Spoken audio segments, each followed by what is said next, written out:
Welcome back to the Inside the Rink podcast in episode 61. Chris and I are going to talk about a lot of goalie stuff, but Edmonton's need for a goalie kicks things off. Laurent Brossoit in Chicago, he's set to return. Teams are allowed to talk to him, and he's going to be undergoing a conditioning stint in the AHL.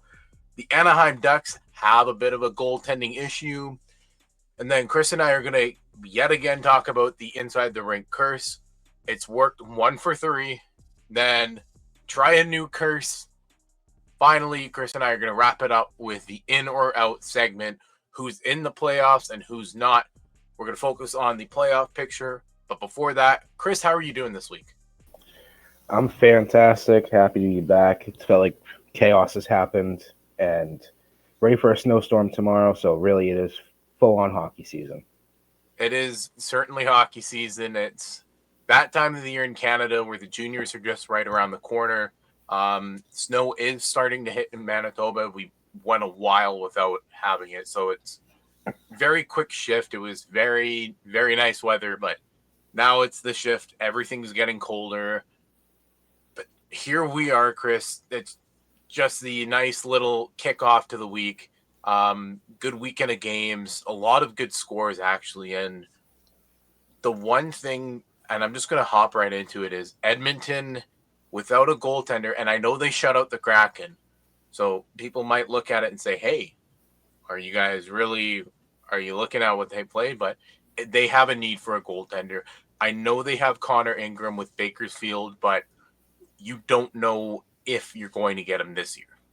And we've talked about this. I feel like it's every week we mention Edmonton and the goalie. I mentioned it before McDavid re-signed, where we had that conversation, and I said, is he talking to, the GM and ownership saying, we need something different here to get to the Cup final and move on to winning it? And, Elliot Friedman said on Saturday Headlines that they're not looking to make a lateral movement, but they are looking to make somewhat of a move, it sounded like. Obviously, if you go on Twitter, Tristan Jarry's name's thrown out there. Jordan Binnington's name's thrown out there. There's been trades rumored nonstop that, it's imminent. It's going to happen.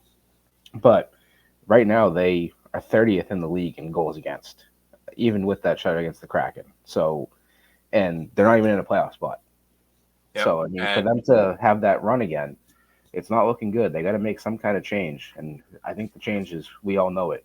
It's in net. And it has to be in net, that's for sure. I remember prior to them acquiring Matthias Ekholm, there was a need for a more veteran puck-moving defender to kind of anchor things on the blue line. And now they need a goaltender, a veteran goaltender to anchor things in net. Just a lot of names that are being thrown out.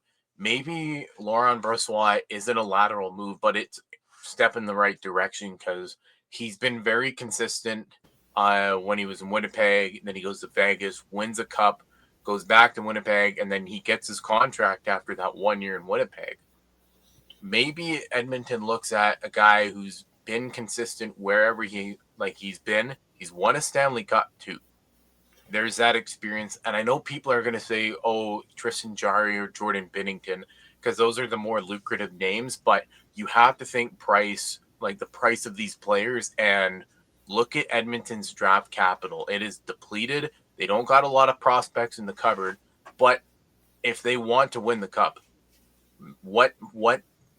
it doesn't make a whole lot of sense if they don't make that jump now and drain the cupboard while it's where it's at. You took the words out of my mouth. I had Brossoit as a name when we talk about him in a little bit, as Edmonton is one of the teams to watch for him. Another name too that I've floated around with Edmonton, I think I even wrote an article about it, was Cam Talbot. He's entering the last year of his deal. Right now, he's the main reason the Red Wings are where they are. So I don't know what they do. Sebastian Cossa for them just won AHL Player of the Week. So it's an interesting thing to watch there in Detroit. Like, could Talbot be a name to go to Edmonton? But at the end of the day, Stuart Skinner has an .885 save percentage, and Calvin Pickard has a .847 save percentage. And it's less than ideal. Right. Those are two goalies that, they've gotten you there, they've made it to the cup, but they can't get you over that hump. It's like we even said, I think when we talked last year in the playoffs, Carolina can't get past Florida. Like, there's issues there that you have to address that can't get you over that hump. And I think Carolina made those moves. Now Edmonton, if they want to have a chance to actually hoist the cup, need to make those moves. And looking at what Edmonton has done in the offseason and what was available, there are moves that they could have made that could have bettered. They could have been better because of those, but we can't live in the past when it comes to this. They need to make moves now. They can't dwell on what they could have done. And And they could fall further and further out of this thing. I mean, if they don't make a move soon. and we're obviously going to talk about the playoff picture, but my season predictions, I took a peek at it the other day, and I saw who's in a playoff spot, who's not, and I double take. I cringed a bit, and I was like, oh, I thought it was going to be similar to last season, but these there's been so much change in the league. We got a lot of parity this year. Yeah, but goaltending is a need across the league, and obviously we're going to talk about it more. But maybe Ingram does step up to that role sooner rather than later, and it's an internal upgrade, or I guess it's not internal because they made the move earlier in the season, but it's something they can push down the road a little bit further. But is Connor Ingram the guy to get him over that hump? That's what people are going to harp on all season long, and if they make the playoffs, they're going to harp on that in the playoffs. They got to try it soon. Like we said, we just said it. They're running out of time. So, I mean, when's a better time to try something than now and address it going forward? Like Vegas is a team that I had dominating, the Western Conference this year, and right now they're holding on to third in the Pacific. They're getting Carter Hart as of, I think he's activated today, right? It was December 1st was the deadline. Yep. That's a name right there that Edmonton could have taken a chance on. And there was so many options. There is so many options out there. Ingram being one of them. That's an in-house one that you could do right now, and then move forward if it doesn't work and figure out where you can make a trade. Yeah, and like you just kind of hit the nail on the head and pretty much pulled the final thoughts that I had on that out of my mouth. And we talked about Lauren Brossoit, just kind of briefly touched over him. He's set to make his AHL conditioning stint this week, and he's going to return to the Blackhawks, but we don't know if he's going to play for the Blackhawks because the team has allowed him and his agents, like his camp pretty much, to seek a trade with another team, basically find a fit. And it's so interesting because there are teams in the league right now that need goaltenders. It sounded like too, from what I'd heard was, you know, they don't really have a spot to use him. Soderblom's been so good this season, and Spencer Knight's just taken over. Like they have a 1A 1B there, so it's kind of they're just looking to get what they can for him. And obviously, right before he had his knee surgery, he was a very talented goalie. A very serviceable backup, I think, and could be a starter. I mean, 140 games in his career, has a 911 save percentage and a 264 goals against. There's three teams that popped into my head that honestly, and you might roll your eyes or give me a dirty look for this. First one I had was Edmonton, which we just got out of the way. Another one I had was Anaheim, and we'll talk about them in a couple minutes. The third one was the Winnipeg Jets. And a reunion wouldn't be a bad idea. I know they have Comrie, but Comrie hasn't looked good. And we talked about last week, where they're struggling right now, and if they want to, hold or tread water, I guess is the way to put it, until Hellebuck gets back, why not Brossoit? But then that makes, when it comes to Winnipeg, and just not to get too much into the rabbit hole with that, as they put in Thomas Milic to start the second period tonight. Comrie got shelled on 14 shots, allowing 2 to Josh Norris as well. I should point that out. You have young guys who they should get a shot. Thomas Milic should have played more games and split more with Eric Comrie. I think it was a good idea to start him. You're not throwing him to the Wolves against Carolina. He should have had his debut be in the NHL at home because it's a familiar arena. He knows how loud it is, but it's not much of a change for him. It's not much of a mental adjustment other than, he's playing in the NHL instead of in the AHL in the same building. Dominic DiVincentis in the minors is another good goaltending prospect that Winnipeg got in the 7th round that they should really give a good, like some good runway to.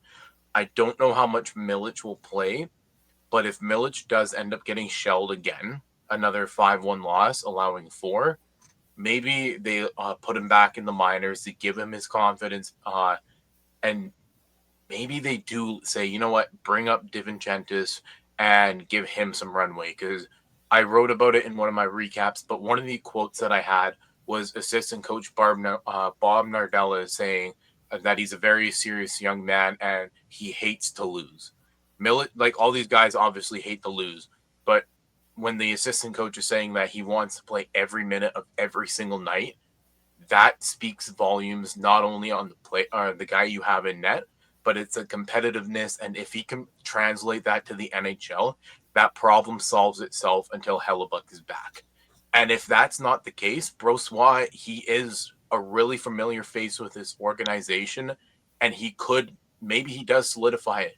But my worry is once Hellebuck is back, what do you do with Comrie if like if you decide just to trust Brossoit? What do you do with Comrie? Waivers. I mean, he clearly has shown that he can't be the guy if an injury happens to this point. Maybe he turns around, maybe I'm completely wrong, but to this point, he hasn't proven that he can be the guy if your Vesna and Hart reigning trophy winner goes out for a certain period of time. Like, what if this was the playoffs? You know, their season's over right now, just about, if it was the Yeah. playoffs. You Okay. need somebody you 100%. can rely on. So Brossoit, based on what he's done in the past, I mean, can prove he could be a solid, reliable backup. Now, the issue with that though is he's coming off, knee surgery and a hip injury, which caused the knee issues from what I read. So, what player is he when he comes back? That might be a question to have. Another team I thought of off the top of my head was what about the Sharks? A young team, Nedeljkovic is a veteran, but he hasn't been great this year. Askarov's been the better option, I think, personally, where maybe a move, like lateral move of Nedeljkovic, or they do something where maybe they bring in Brossoit to be their backup there. Yeah. And there's so many possible options. And I remember last year when Winnipeg signed Capo Kakinen, and he's in Montreal now in their organization. But that was good depth to have if there was an issue like this season. Now, Winnipeg being in that kind of doomsday scenario, it shows a need to have a good number two behind Hellebuck and give the young guys runway and then look externally is my thought process. But there's so many little things you can think about. Um, Other teams that we're obviously talking about, Edmonton needing a goaltender because Skinner and Picard have been just below what they've expected out of them. And then you look around the league, there are other teams right now that are hurting. You got Anaheim, Dostal, he's out 2 to 3 weeks with an upper body injury, and Mrazek. What's up with Peter Mrazek? Like, there's so many little things. And it's weird because like if you watched the play last night with Mrazek, I couldn't tell what he did. Like he kind of stood in that same spot and then just went down the ice as the puck started to leave the zone. So like I couldn't tell what the injury was. It was the lower body. He's day to day, but I mean the Ducks are a team that we talk about depth. They have the depth. And that's kind of where I question like how if this Dostal injury is going to be a lengthy one. I mean, it's 2 to 3 weeks right now. Hopefully, assuming he is back in that time frame, like he's their number one. There's no question about it. You lose Yeah, Mrazek. Ville Husso is a solid number two. Like so, you have two guys that can be a number two. So right now, Husso's got the job for 2 to 3 weeks, assuming Mrazek's injury doesn't keep him out long term. He was out tonight. Husso, through the first period, has stopped 8 of the 9 shots he's faced. The Ducks lead 2-1. The question I had asked when we put this in the chat for our notes was, could this be the Ducks' downfall? And we didn't. Nobody had them off to the start they're off to. We talked about it 2 weeks ago, where they went on that 3-game losing streak, and it was like, can they? Is this the downfall? And no, they came right back and they started winning again. And we mentioned Joel Quenneville as a leader and the veteran leadership they have in there. The fact that they have Husso is another veteran guy that can step right in, play, every other day for you for 2 to 3 weeks and help you cover that. I mean, after tonight, they don't have they have a tough schedule, but I wouldn't say a tough schedule. Like any given night you can lose, but Utah, I mean 3 games at home: Utah, Washington, Chicago. Then they go on the road for Pittsburgh, the Islanders, New Jersey, then the Rangers. That's roughly when Dostal should be back. And then they got Columbus, and they come home for Dallas. Having Dostal back for Dallas, that would be a huge boost to this team. But if they can, what do we got? 8 games before Dallas. If they can go 5-3, 4-4, that keeps them, I would think, relatively in the top 3 spots in the Pacific until your number one goalie comes back, and then you can go for it, continue to go for it, and build on what you have to this point in the season. Yeah. Given Anaheim's play up until this point, it wouldn't surprise me if they can recover, because they have, last week and even the week prior, we talked about Quenneville and then the veteran leadership this team has. Maybe this is a chance for them to show that they have a young guy that can play up to that level, or even in a short, brief period, play 3 or 4 good games and just get them through some murky waters. It's a lot of teams right now could rely on that, could need that, but it's that point of the season where every team is fighting for position in the standings. Other teams have more position due to winning streaks and such, but if you look at just the way that things have shaped up, especially with goaltending, who has depth and who doesn't? That's the main question. Is if you have the depth where, say, in Montreal, I know they have Kakinen in the minors. I just brought him up, and he's with Laval. I know Carolina has Caden Primo. He's with Chicago. Like, there are legitimate teams that have depth, but you look at Carolina up top; they got 3 goaltenders. Like, And all 3 are unreal. Yeah, Brandon Bussy's been doing really well. Anderson's been performing, and I forget the third goaltender off the top of my head, Chris. Kochetkov. Kochetkov, thank you. But you have 3 really strong goaltenders there. They could be another team that people look at. But just kind of wrapping up my thought about mainly the goaltending side of things is it could end up being a very high price for this market because of the demand that's created at the moment. Yeah, you just mentioned it with Carolina. Like, that's a team, and I was going to talk about this a little later on, but they're a team that could make a move with the depth they have at goaltending that could make them better in different other aspects of their game too. I mean, they're one of the best teams in the Eastern Conference, I'd say. And then you have 3 goalies that you can trot out any given night, and they can put on their performance and win you a game. I mean, Bussy's done it all season, and who saw that coming when they claimed him off waivers from Boston? I mean, I thought he was a solid goalie, a solid backup, but you can try him out there any night, and he puts the team on his back sometimes.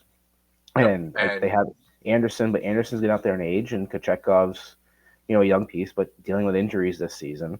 And they're one of the only teams. I mean, the Ducks are another one, like I just said, with Husso, Mrazek, and Dostal, but they have the depth.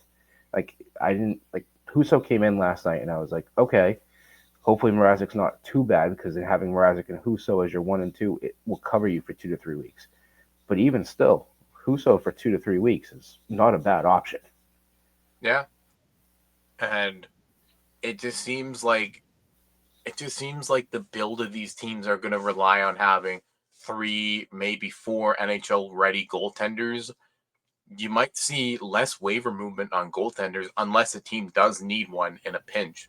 I do know, and I believe it was Primo that was in Toronto for a bit. Mm-hmm. And then waivers. But he played a couple of games against the Moose, and Miftakov started a game, started the first of the back-to-back, and then Primo started last night. So that just shows they're giving these guys reps. So if they do need to call them up, they are going with what they have. They are rolling their guys properly. I know maybe Meftikov could have played a few more games in that 4-game stretch against Manitoba, but it's a little bit of different styles that these teams are going to deploy their goaltenders for positioning purposes. Say if they're trying to bait Primo in a trade, they're going to want to position him to have a stronger showing. Yep. Whereas their back or their main guy, Mitkov, maybe he just gets the odd game, and maybe we start to see that more around the league, Chris.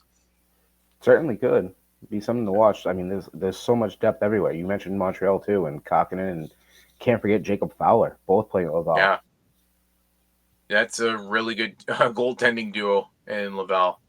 It Is is. veteran NHL depth there, and just a really good guy to have around Fowler. Yep. But hopefully we don't curse goaltenders like we've cursed these three teams in the past week, Chris. We tried to. Avalanche, try to. The Avalanche are 2 wins, no regulation losses, 1 overtime loss. The Minnesota Wild, same record, 2 wins, no regulation losses, 1 overtime losses. But the Islanders, very unfortunate circumstances for them. No wins, 2 regulation losses, 1 overtime loss, and they lose Kyle Palmieri 6 to 8 months with a torn ACL. That's a hard pill to swallow for the Islanders, but Colorado and Minnesota don't seem like they're going to slow down. Of course, we tried to curse both those teams. So what happens? Colorado's only loss was in overtime to Minnesota. Like, can't win. But Colorado, to me, still is mind blowing because we came into the season. I had them, I think, third in the division, and to me, it was just the question of goaltending. And both goalies have just looked fantastic this season. I mean, we knew what they had on the offense and the defense. They have one of the best units in the whole league in both those areas, but they didn't have a true number one to me. And to this point, it's Scott Wedgwood. I mean, he's played a majority of the game. Mackenzie Blackwood did have injuries to start the season, so obviously that plays a little bit into the whole playing time. But Scott Wedgwood is 13-1-3 in a .920 save percentage. And then over the stretch, I mean, the last 3 games when we tried to curse him, Landeskog, 5 points. McKinnon, of course, 7 points. Makar's on a 4-game point streak. And 10 of the 12 forwards had at least a point in the 6-0 win against the Sharks on Wednesday last week. So, it's showing you how good the Avalanche are. They can just get scoring from any single line, top 6, bottom 6, defensive. They can get defensive scoring if they need to. They're a very talented team, and it's tough to look at the schedule and go, when is this team going to lose in regulation again? Yeah, and I just want to bring up a very bold point, but I know the Bruins went 65-12-5 in the 2022-23 season. Do you think Colorado gets close if they can really string together wins? Because they already have 7 losses on the season. As long as they stay healthy, absolutely. I mean, like I said, this team, it's hard to beat them at any aspect of their game. And I don't think there's many teams in the league that can compete to their game that they're playing right now. Yeah, and that's going to be if whoever faces them in the first round of the Stanley Cup playoffs, that's going to be a scary team because I know Brock Nelson didn't look great when they first got him, but he's another guy who's really stepped his game up since signing over the summer. If Colorado adds to this team, that yikes. Like they're going to be probably one of the final 4 in the Stanley Cup finals or the Stanley Cup playoffs, pardon me. As of right now, I'd have to agree with you, which although I could see them in Dallas, because I believe they've only met once this season, if they have at all, them in Dallas could be a real battle if they can both get to that part of the playoffs together to have that matchup. Yeah, and just looking at how both these teams are built, Colorado with that 1 loss in regulation, sure, they got 6 in overtime, but they're just so hard to grind down. And I know Minnesota did compete with them decently, but Colorado, they grind teams down over 60 minutes. They play probably the most complete game in the league at the moment, and they roll their lines effectively. It's kind of similar to what Florida's done. Florida, they kind of grind teams down. They pound the defensemen, and they crash the net. It's a very simple dump and chase kind of style. but they hit the teams hard, and that's what Colorado's kind of emulating. So if you look at what they could add, maybe they can just get some more grit, more sandpaper to the team. But where do you upgrade this team, and where can you say, oh, this is where you take away from the Colorado Avalanche, who are 18-1-6 right now? I don't think you can. Like, I don't think there's any subtraction that you could to have an addition that makes them better. I think this team is just top to bottom stacked. And on Yep. paper, you probably wouldn't think so. I mean, I didn't think so coming into the season, but watching them play and the style of play that they have, and it's every single line and every single, like, you can move guys around. They all do it still. It doesn't matter who you're playing with. It's a hard team to beat.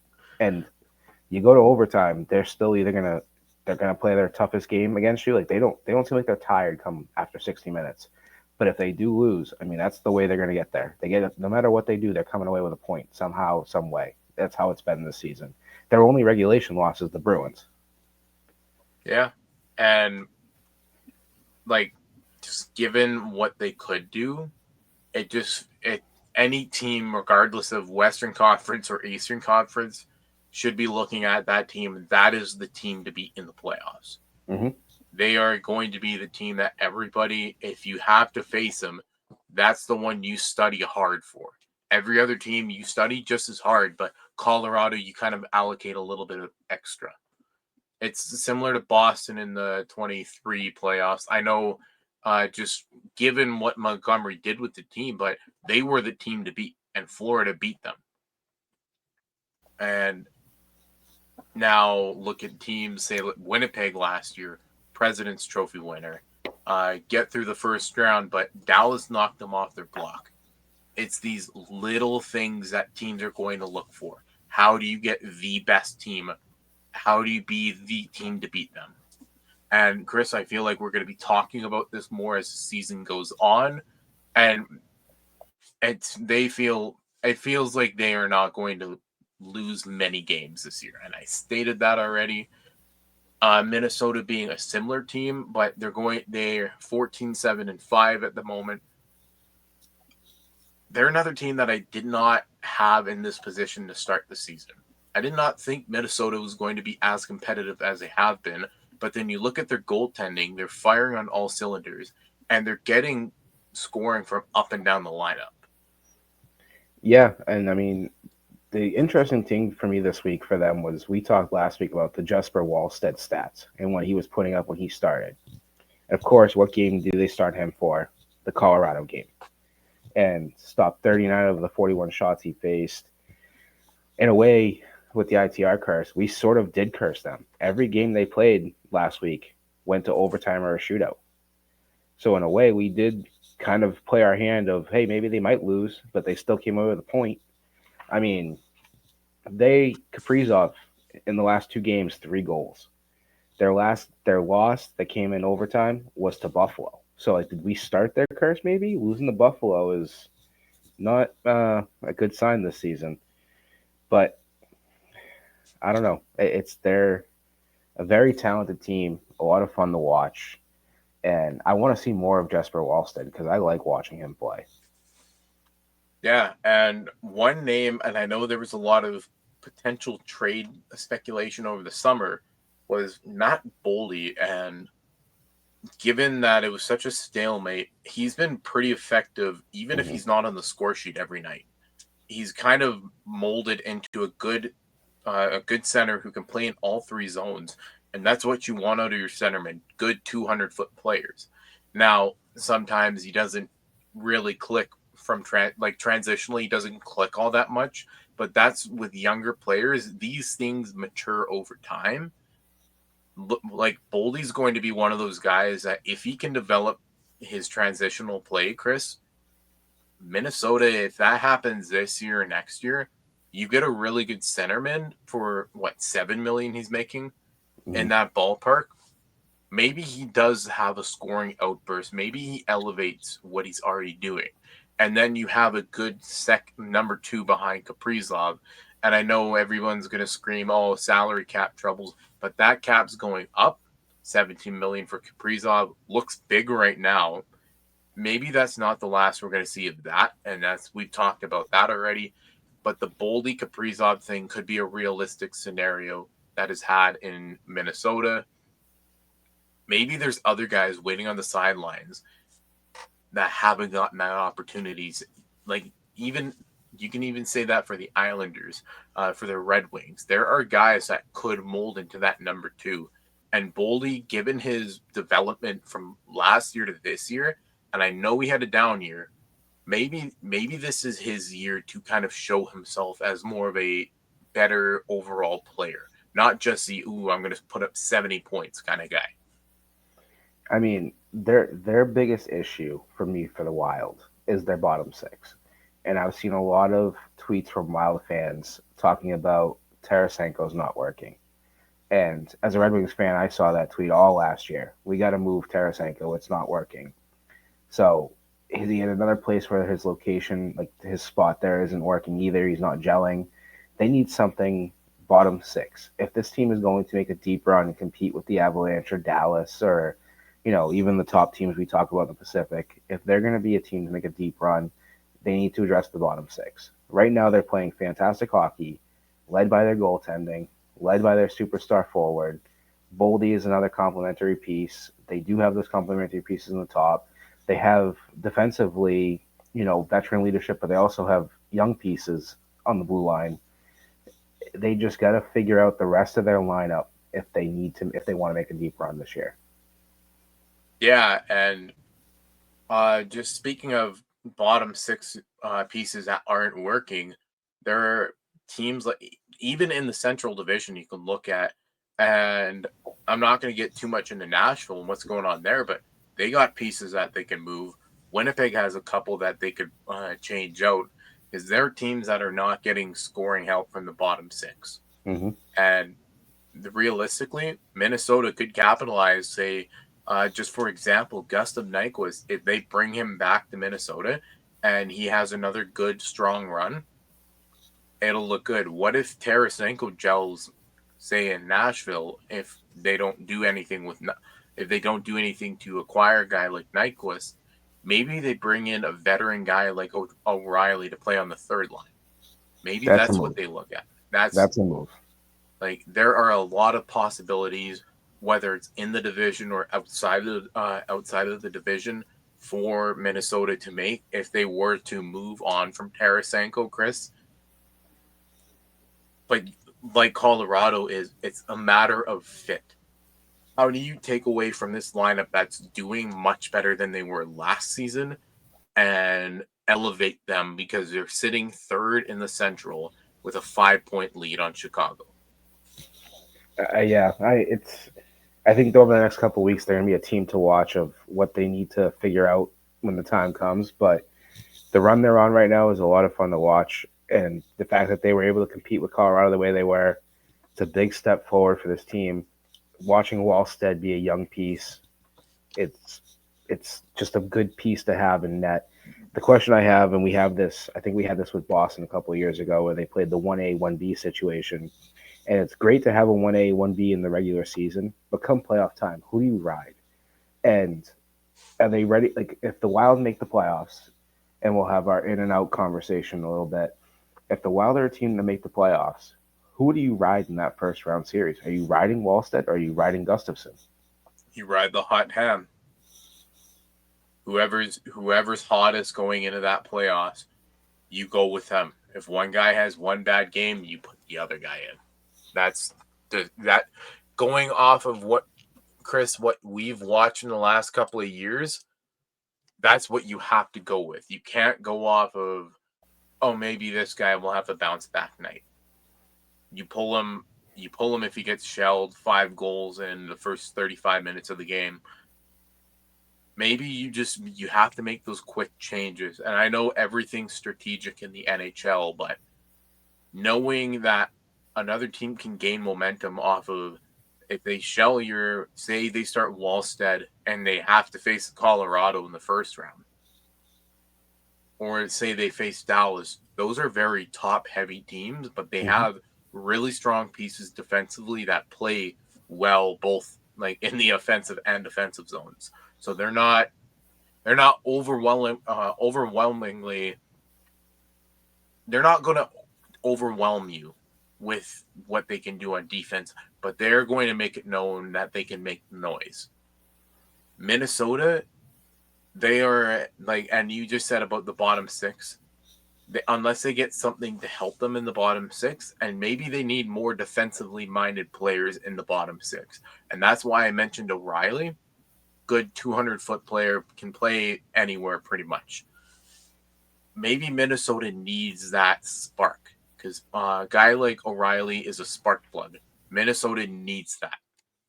If they can put that in their bottom six and fill two needs, great. But what do you do when you face Dallas? Do you let Wallstead get? Do you let him get shelled back-to-back games if Dallas can get to him like that, or do you hope he recovers and go from there? Because if it's the first game and it's an absolute blowout, you have to pivot and go to Gustafsson. Which is, I'd rather personally do that because then you have a veteran you're going to, whereas instead of Gustafsson getting shelled and you go to Wallstead, it's a young kid going in that to try to do it in 2 games in a row, back to back. But I agree with you, I guess, that, keep it with a hot hand. But another team that we talk about, that we cursed, the Islanders. Oh, yeah. Man. I mean, tough week for them, and I feel bad for Kyle Palmieri. That was brutal. However, watching the fact that tearing his ACL, getting up after that, making a play to pass to Emil Heineman, and he scores for them. I mean, that's just great hockey IQ. You're barely able to do anything, and the puck comes to you, and you can make a play like that to help your team out. Beautiful to see. Tough stretch for them, and I don't know. They're interesting to me. Like they're such a hot and cold team this year that they go top to bottom. That whole division's a mess. I think we're gonna get to that in a couple minutes here, but the whole division after the top 3 is kind of or top 4 or 5, I guess, is chaotic. I don't know what your thoughts are there. With the Islanders, and they have one of the better goaltenders in the league in Ilya Sorokin. They have him locked up, and Chris with Matthew Schaefer, and he's been performing.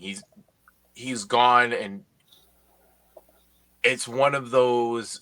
He's one of those guys that he can elevate your team, but he also needs a bit of help in front of him, and that's with any team realistically that has a good goaltender, because a good goaltender can only do so much for the team. Sorokin, when he's in, he's been great. Rittich as well, been another great hand to have. But right now, the Islanders are 13-10-3 in 26 games. When I look at what they've done to this point, losing Palmieri is huge.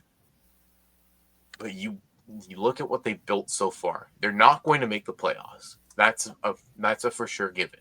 They are not going to win every single game or string together a 7-8 game winning stretch.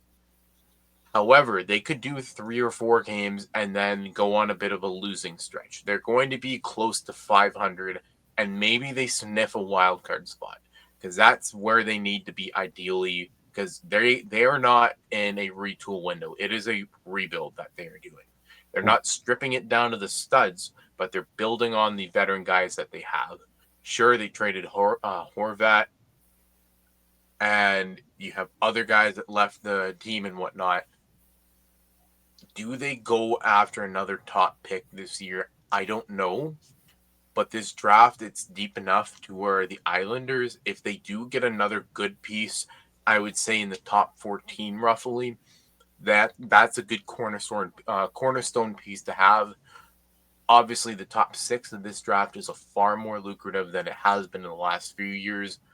Maybe that's given the positioning of anything can happen in the regular season and any sort of stretch can really run things off the rails.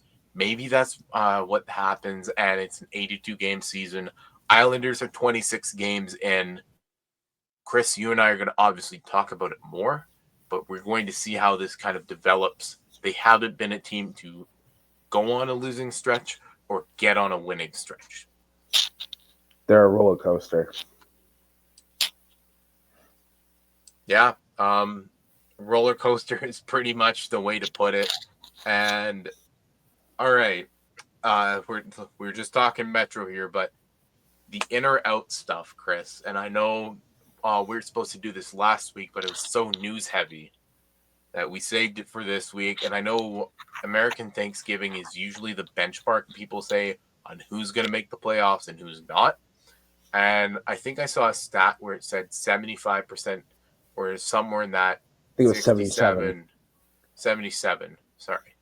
But it's around that mark where teams to be in a playoff spot typically make it. It's a very different playoffs picture right now.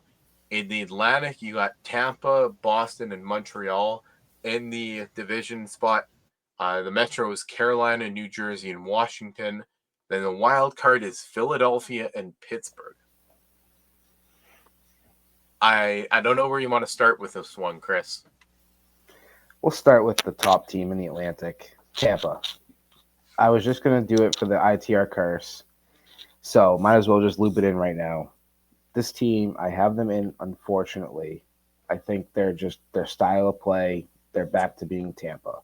I mean, yes, they've made the playoffs the last few years. Anyways, after their cup runs, they run into a wall in Florida, they fall off.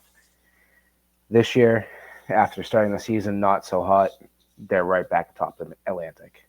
And somehow we got to curse them. I mean, we got to find a way to get this team off their stride. They've won 7 straight, 10 of their last 12.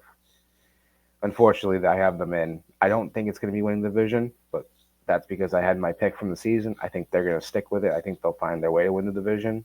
But for right now, I have Tampa in. Yeah. I had one thought I just want to say as we move through the Atlantic is this division feels like an early to mid 2010s with how it's looking at the moment. You have Buffalo and Toronto at the bottom, Tampa, Boston, Montreal in the top 3. And then the middle the pack is Ottawa, Detroit, Florida. So obviously things can change, but getting to Tampa, Andrei Vasilevsky, and I think people have been down on him as a goaltender because the last 2 seasons have been all about Connor Hellebuck, winning a Hart, 2 Vezinas, and 2 Jennings.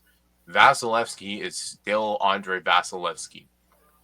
And this is kind of, it feels like he's having a bit of a villain arc, and if you want to say that. This is one of those seasons where Vasilevsky has bounced back. He got shelled in preseason once, and people will say, "Oh, preseason doesn't count, doesn't matter." But I said it earlier in the episode that these guys are competitive.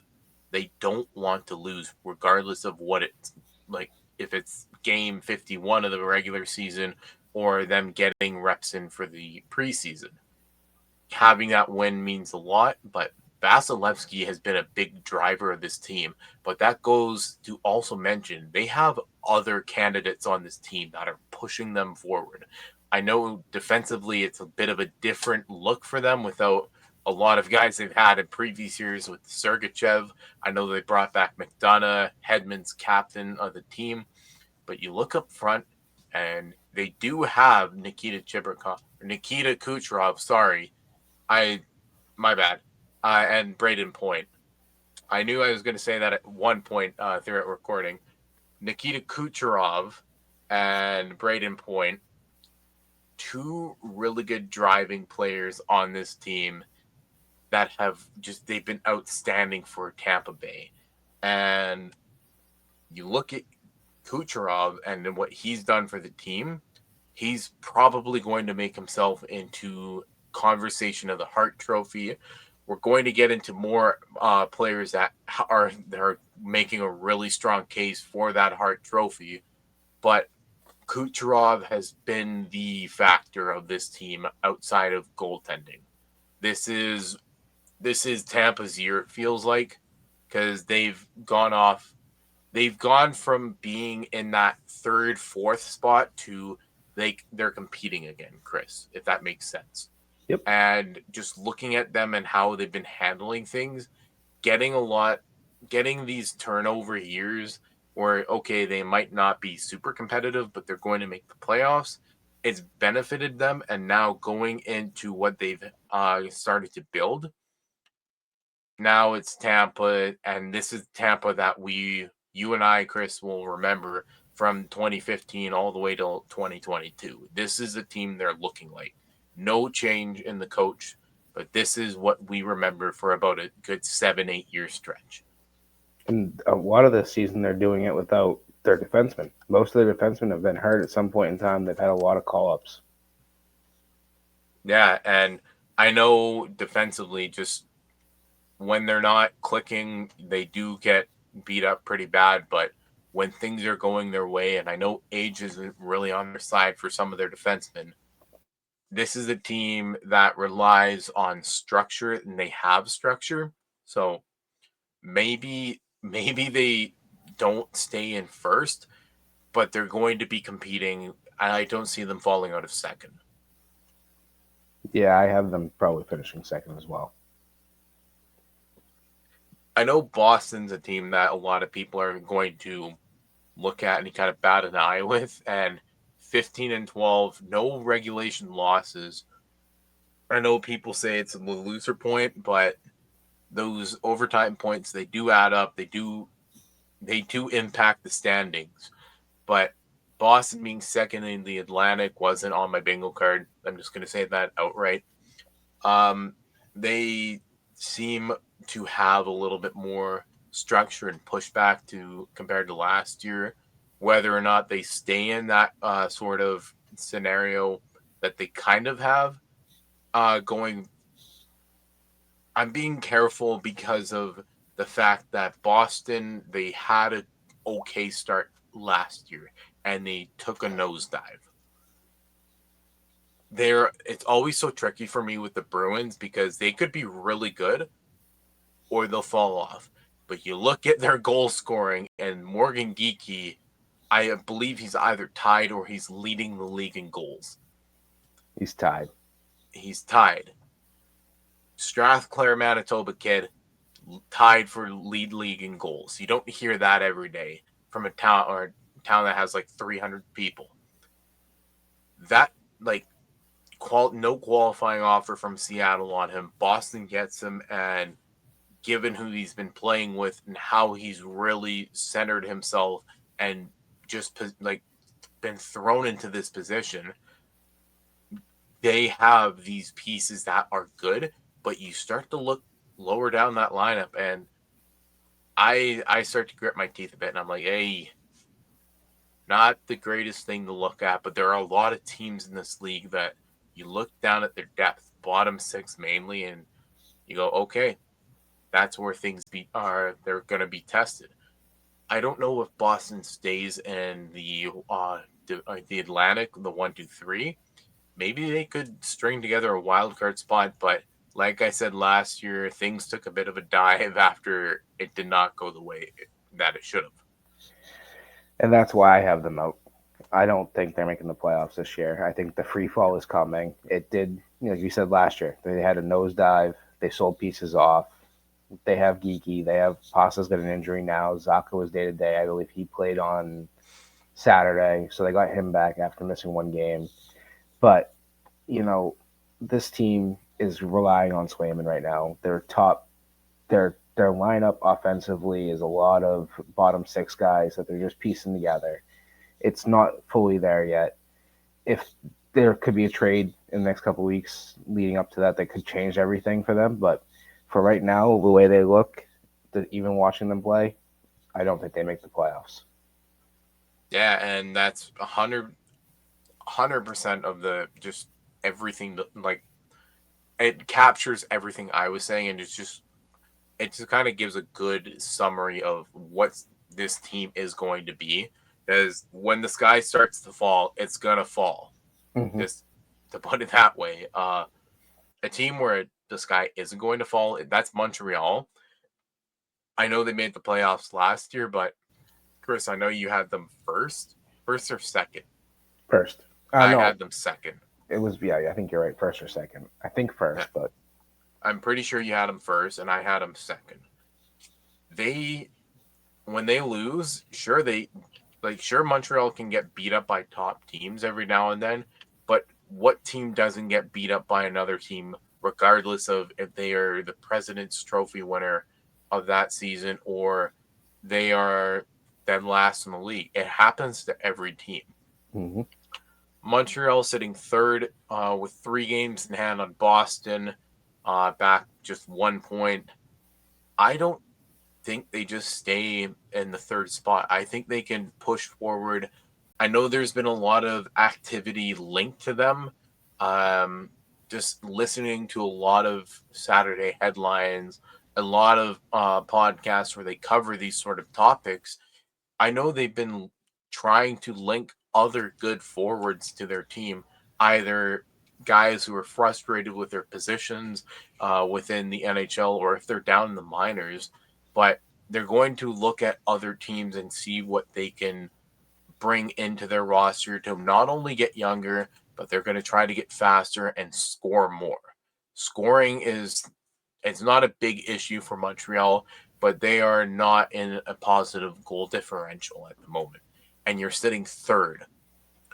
Sure, that's you can say okay, a -5 isn't great, but things matter when it comes to positioning, tiebreakers, and if you're winning a lot of 1 goal games, that shows in your differential because if you do lose 7-0, well, that differential goes in not the direction you want it to go.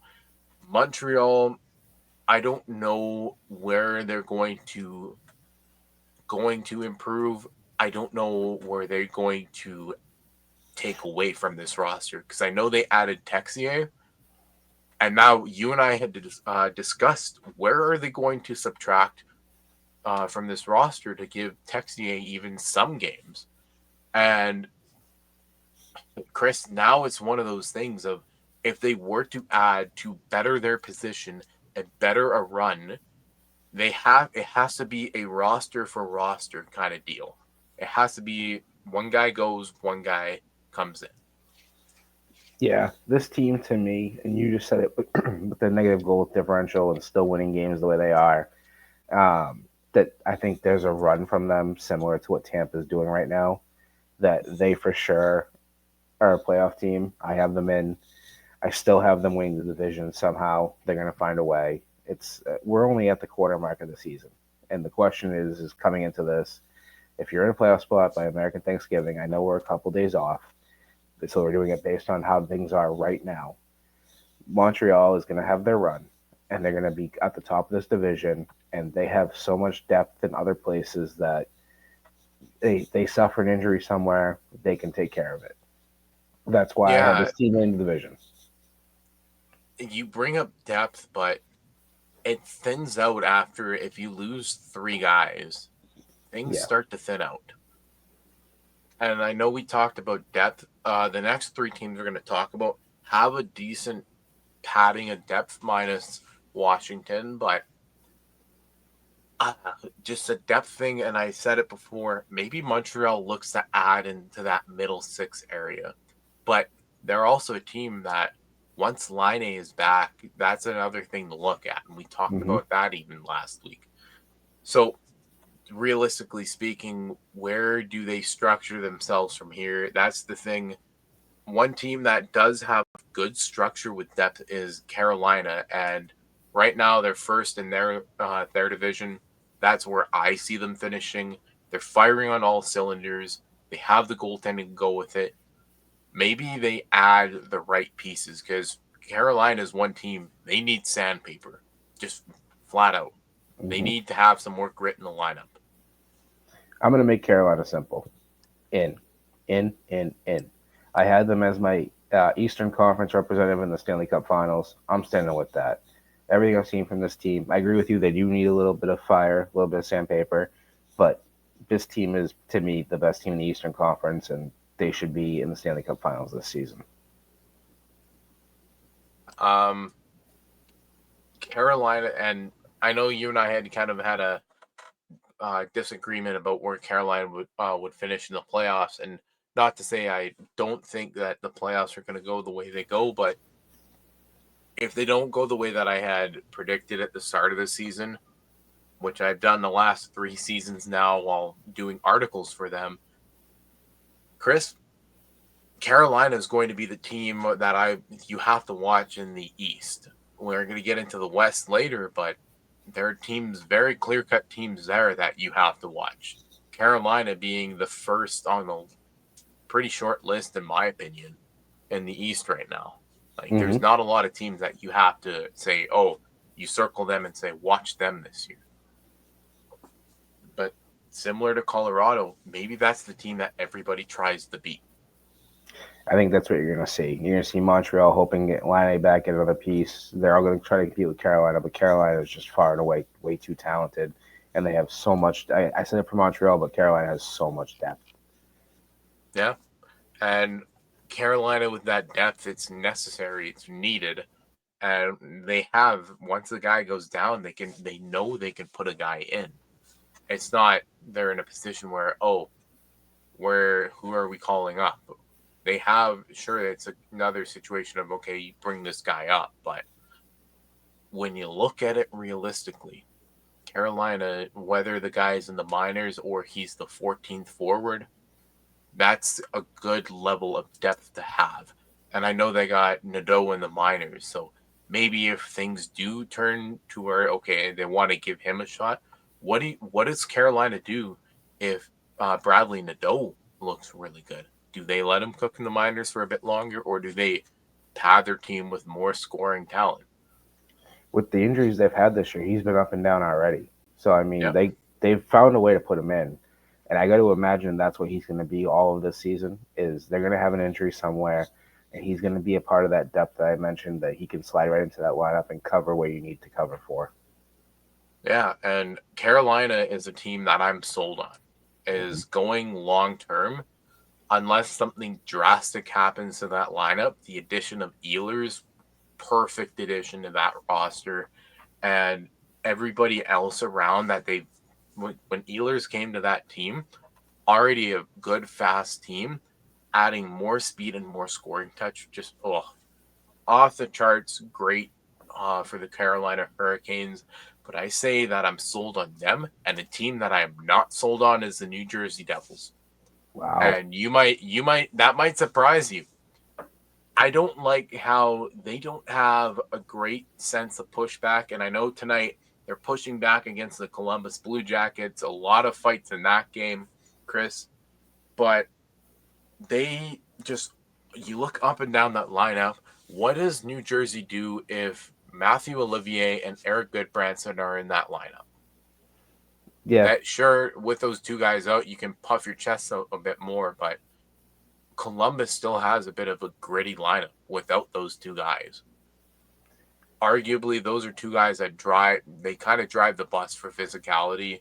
In New Jersey, I know they had McDermott for a while, and they traded him to Ottawa. Now you look at that lineup, Stefan Nason is about it for guys who they have that jam. To me, the Devils are making the playoffs this year. We had said a couple weeks ago when Jack Hughes suffered that injury, all they had to do was tread water until he came back.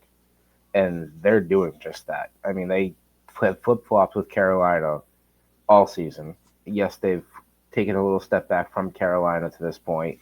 But as far as I'm concerned, I don't see the Devils not making the playoffs this year. They have an issue in goaltending.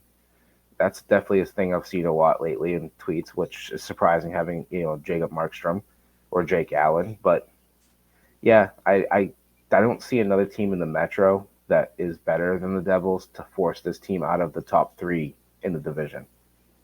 Which is entirely fair, but we've seen it time and time again, and I know Pittsburgh has been kind of surprising teams. We're going to talk about them in a second. New Jersey doesn't sell me because of, one, the goaltending issues they've had, and like you said, they're treading waters. But what happens if, okay, things start to really fall apart and one loss becomes 4, 5, maybe 6 games? I mean, they did have a stretch.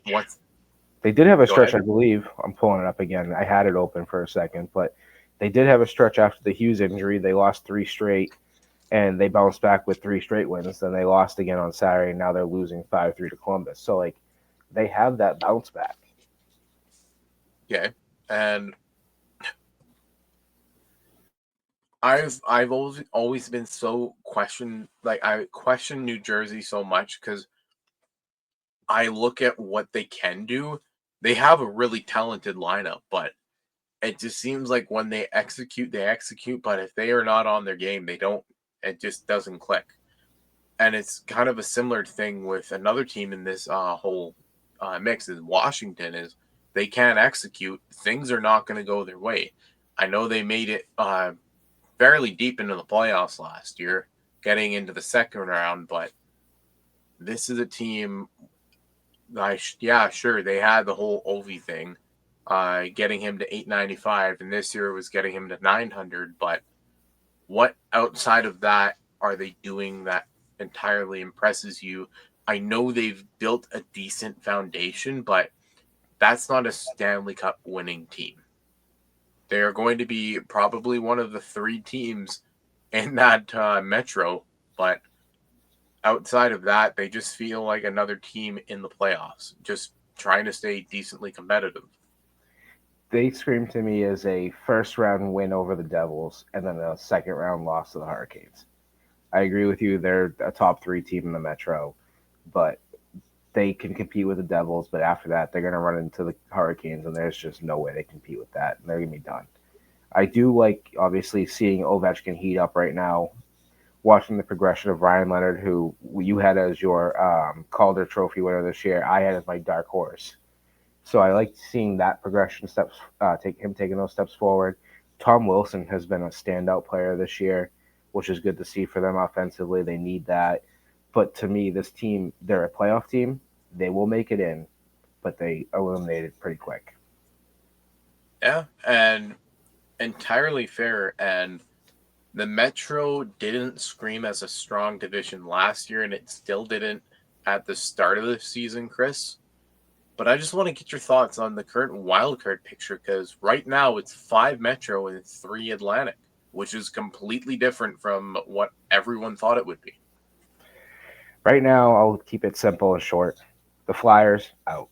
I don't know how I see it splitting out. I don't know if it's 4. It might be 4-4, but I don't like right now. I can't sit here and look at this the way things are and like looking at Toronto at the bottom of the Eastern Conference and Florida with their struggles and say, yeah, it's Florida, Toronto will figure it out and they'll be there. But I do think it's gonna be a 4-4 split. Pittsburgh, I'm not sure. Like they're another team I want to say in with the Penguins, but they're such like they have the veteran presence there to be an in. The question I have is their goaltending. Like we talk about Jari to start the episode. Seelovs, if they roll with him, has been fantastic. Miroshov's now back down the AHL.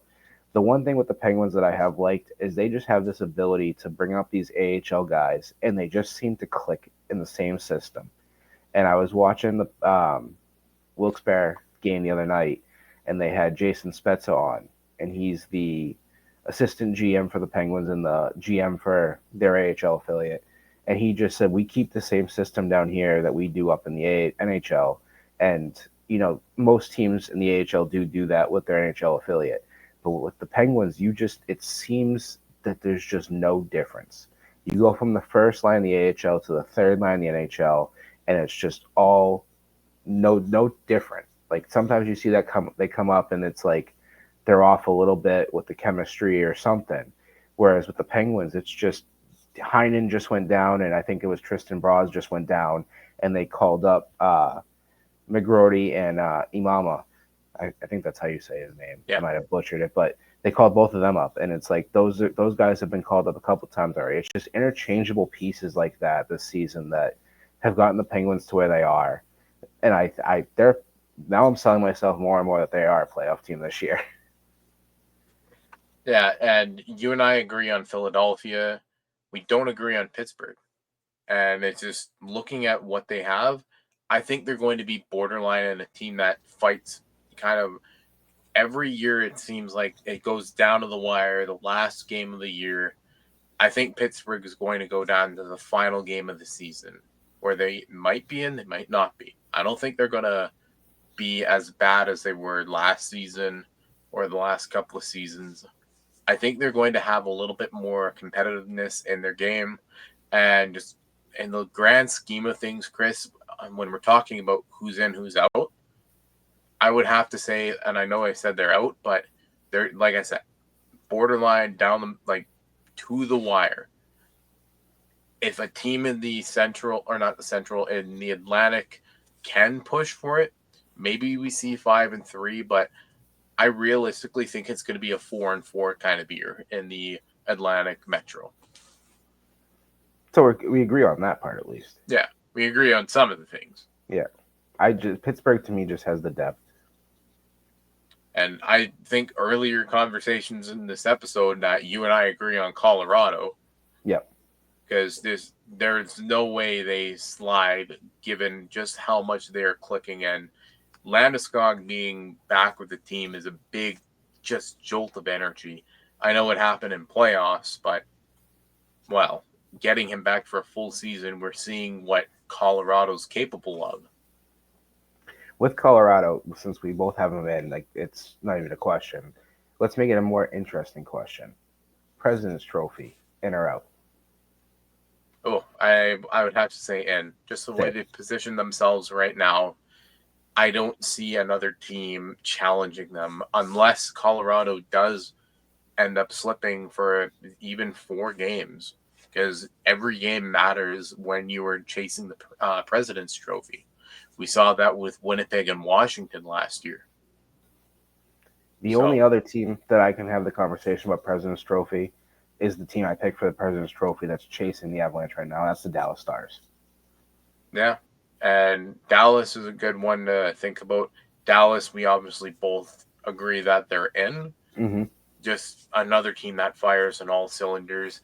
They're locking up their pieces long term, and I don't know if you've seen their outlook. Dallas is going to be top of the Central Division for many, many years. Yes. I don't see within the next 10, 12 years where they are not in that top spot or in one of the top spots. And if Colorado's not on the run they're on with getting those points in overtime or a shootout, Dallas is competing right there with them for that top spot in the division. And that's kind of scary to think about given everything that's happened in the league. They have a 4-point advantage with a game in hand over Dallas. That's crucial. If they win that game, that's a 6-point lead over Dallas. But you take away all those overtime lost points, it's tied right up. I want to say they actually have 3 more meetings against each other, so those could be crucial to who wins the Central and even the President's Trophy. Yeah, which is kind of crazy to think about when you look at it. Dallas being on a 4-game heater right now is also something to watch. They're just firing on all cylinders, as I've said a few times here, but their goaltending is clicking as well. Mm-hmm. Both DeSmith and Ottinger red hot at the right times, and they seem to have elevated their game. So Dallas could be a team that, like, if it's Colorado-Dallas in the first round, Chris, or even in the second round, that's going to be a must-watch series based off of what these teams have through 25, 26 games for a body of work right now. Those are 2 teams you want to see in the playoffs face each other. So I just looked. I see only 2 more games, and then they both come, one in March and one in April, unless I'm missing one in the middle of the season. But it's going to be – that's a playoff hockey feeling at the end of the season. And I agree with you. I think these 2 teams are on a collision course to just meet up in the second round. The winner goes to the Western Conference Finals. Yeah, and I know the Central having arguably 6 really good teams. A couple of them are starting to slip given their injuries and whatnot. Minnesota has looked legit this season for some reason. We've talked a lot about it being goaltending and then having those good number 2, those complementary pieces, but they've improved a lot more than people are giving them credit for. I have them in the playoffs. I just don't have them getting past that first round. I can't decide if I have them finishing 3rd or 4th as a wild card. But if it's third, they're not getting past Dallas no matter what happens. Unless it's a massive upset, and even then, just It's you never still know. you never know, but it's just as of right now the way they're playing, and again, it's a long season, but it's that's a tough hurdle to overcome, even if it's Colorado. Yeah, I just given the Central Division, it's everything feels like it's packing a big punch, Mm-hmm. and that's how these teams are playing. You look at the Pacific, it's Anaheim, LA, and Vegas. I know Anaheim's a team we've talked about a lot in the last few weeks. I say they're in. I we agree on a lot of these teams that are in. Anaheim's one of them. I think they're in, but I don't know if they finish where they're sitting. That's where I stand. I have them in. I don't have them finishing in first in the division, and I think we said we definitely you weren't on for the Pacific Division, and it was me and Daryl, and Daryl had them in last. I forget where you had them. I I had believe them I in. had the mid of the pack. I think you had them seventh, or maybe where I do too. But I looked today at mine, and I had them sixth. I didn't have them making the playoffs, and I just figured it was one more year before Quenneville really made his stamp on this team and them taking that jump. And we talked about. I feel like this is a team we talk about every week, and it might be a team we continue to talk about every week the rest of the season because of their question marks, because they're so young and they haven't made the playoffs in a couple seasons. Like this is a team that you can continuously put in your notes every single week to talk about. But for me, I have them in. I think this, even we talked about to start the episode, losing Dostal, losing Mrazek. I think Husso is a great option to keep them in this race. I think they are going to make the playoffs. I think they're a top, as of right now, a top three team in the Western Conference. I mean, in the Pacific Division. Jesus, not Western Conference. Um, but they for sure are going to be a tough out for anybody in that Pacific Division in the first round, even the second round.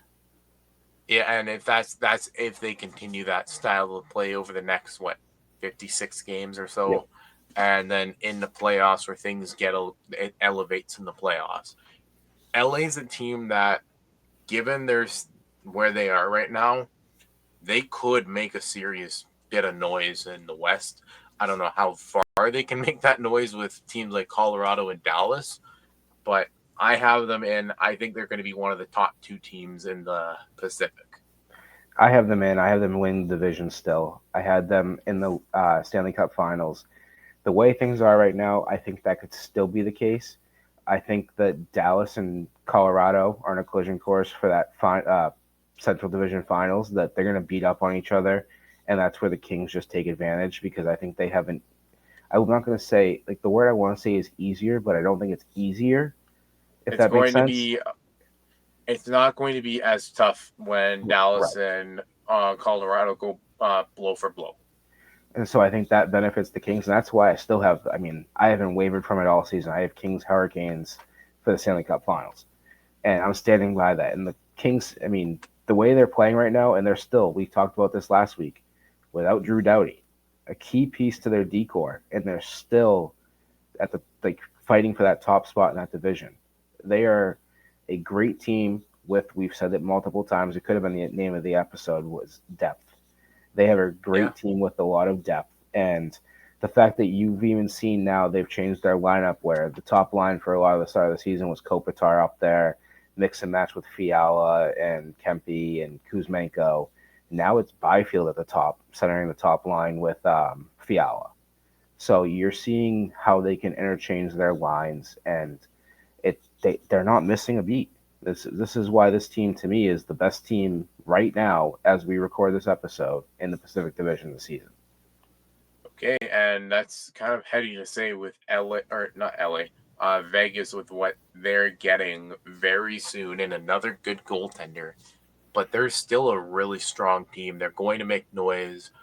I know there's been a lot of links to who they might go after this season, but as I said, if they add, and it's similar to Colorado, if they add, that's going to be a scary kind of matchup.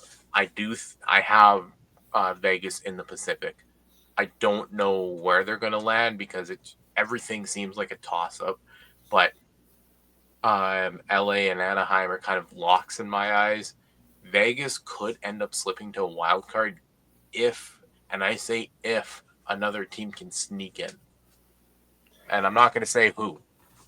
I have Vegas in, and I have them finishing second. I think my personal opinion, based on what I've seen through this first quarter mark of the season, is we're looking at a Ducks Golden Knights first round matchup.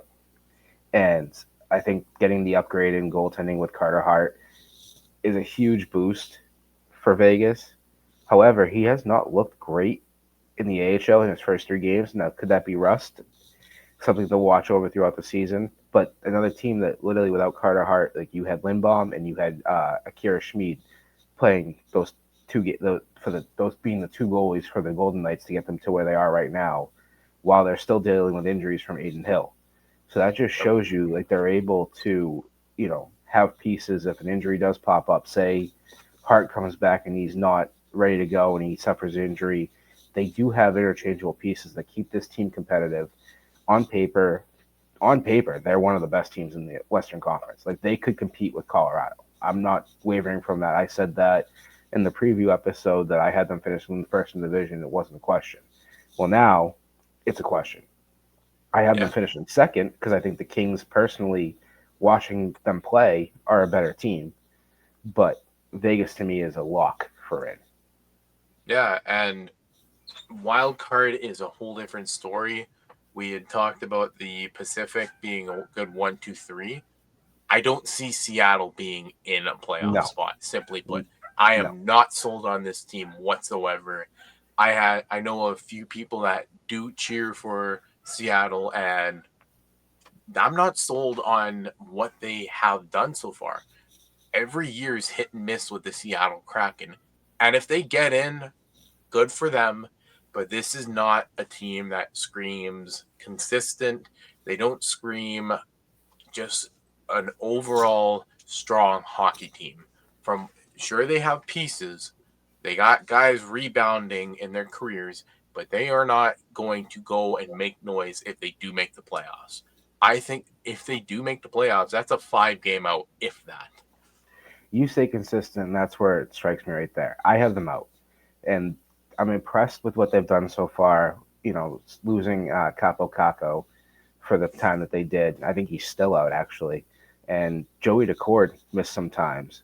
And to me, this team, honestly, fully healthy, is not a playoff team. They lose Joey Decord again, who I feel like consistently deals with an injury. They're going to fall off completely. And so Seattle to me is not a playoff team this year. A great start to the season, fun to watch, not a playoff team. And that's why this is always a benchmark. And that mark of being like 75, 77%, So, yeah. it rings true to what it is, because not all of these teams make the playoffs if they're in that spot at Thanksgiving. Chicago, on the other hand, could sneak in. They won't do damage in playoffs, that's for sure. But guys like Nazar, Bedard, Lev Shinov, Spencer Knight, they have a good core of guys in Chicago.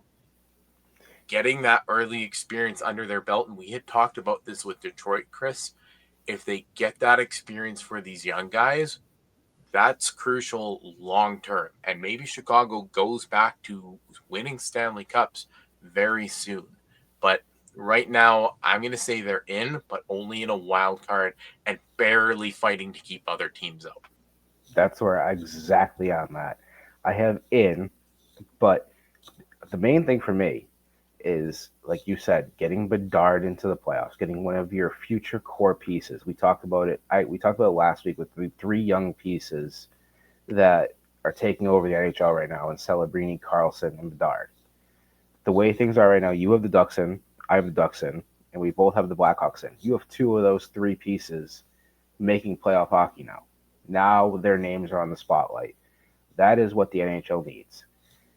The other thing that worries me, though, well, before I get to my worrying part, I also want to mention how much I like the fact of how Tyler Bertuzzi has fit in with this team. They've had Yeah. injuries to Andre Burakovsky. They moved Bertuzzi up to the top line. He's found a home, though, in that second line with Nazar and Teravainen. They are a team that is scary when it comes to the top 6. A lot of this season I'm intrigued by. They've played a lot of 11-7. and I'm not sure how that's going to last throughout a duration of an 82 game season. That's something for them to watch where I'm hesitant on saying in, but watching them play with the goaltending they have is what makes me say in. But the tough part for me, I think they are a wild card team. They do, however, have to compete with Utah, who I think is another team to watch. Winnipeg will get Connor Hellebuck back, and that's if they want to make. I mean, that's two teams in their own division where we can have the conversation if they want to be in the top three, or even on another like the wild card spot. But then also behind that, you got to deal with Edmonton, who we didn't even mention, not a playoff team, and the hard charging Sharks. Like, Yeah. talk about getting 2 or 3 superstars in. Could you imagine if they had And all three? Like we had Kraken out. Imagine if it was Celebrini, Bedard, and Carlson in the playoffs this year. that would be something else, but I don't know. And you mentioned with Winnipeg getting Hellebuck back, with him being out, that shows why he won what he won last season. Mm-hmm. And if he comes back, what if he looks even better than that? Because he wasn't looking phenomenal to start the year, but he's still Connor Hellebuck. Mm-hmm. Now, that wild card's going to be different. I think it's a toss-up for just one of the two. I think that last one, it's going to be a fight till game 82. There's so many little things that could impact these teams that are in and out. We're going to see how that wraps up, Chris. And obviously, you're going to talk a little bit more about this as trade deadline approaches and whatnot. But until then, it's been good to talk hockey as always. Until next week, Chris and I hope you have a great week. And like I said, until next week, that's when we'll talk more hockey. Thank you. Have a great week, everyone.